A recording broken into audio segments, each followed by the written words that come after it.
Srimad Bhagavad Gita chapter 1 మూడవ శ్లోకం. పశ్యైతాం పాండుపుత్రాణం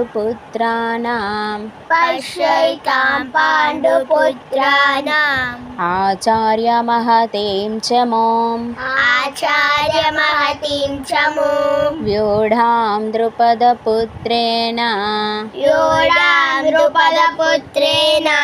తవ శిష్యేన ధీమతా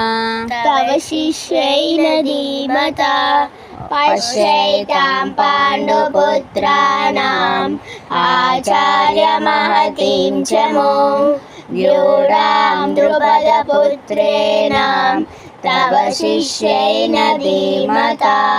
భావం: ఓ ఆచార్య, మీ తెలివైన శిష్యుడైన ద్రుపదుని కుమారుడు ధృష్టద్యుమ్నుడు పాండవుల ఈ గొప్ప సైన్యాన్ని ఎంతో చక్కగా అమర్చాడు. చూడండి. జై శ్రీకృష్ణ.